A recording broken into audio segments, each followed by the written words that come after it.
আপনি কি সোনা বন্ধক রেখে ব্যাংক থেকে লোন নিয়েছেন কিন্তু টাকা শোধ করতে পারছেন না বলে ব্যাংক আপনার সোনা নিলাম করতে চাইছে? আর কোনো চিন্তা নেই, আপনার সোনা আমরা এইভাবে গালিয়ে এবং আধুনিক মেশিনের সাহায্যে তা টঞ্চ করে তার পিওরিটি দেখিয়ে দেবো। ধরুন আপনার স্বর্ণঋণ 30,000 টাকা, যেটা ব্যাংকে দিয়ে আমরা আপনার সোনাটা ছাড়িয়ে নিয়ে এসেছি।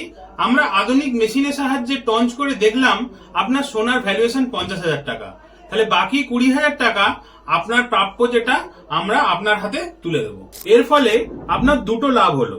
এক, ব্যাংকে যদি আপনি ঋণটা শোধ না করতেন তাহলে সোনাটা অকশনে চলে যেত, সেক্ষেত্রে আপনার কিছু করার থাকতো না। এক্ষেত্রে আমরা আপনার ঋণের টাকা কেটে বাকি আপনার প্রাপ্য 20,000 টাকা আপনার হাতে তুলে দিলাম। আর দ্বিতীয়ত হলো আপনার সিভিল স্কোরও ঠিক থাকলো, যাতে ভবিষ্যতে লোন পেতে আপনার কোনো অসুবিধা না হয়। কাজেই স্বর্ণঋণ নিয়ে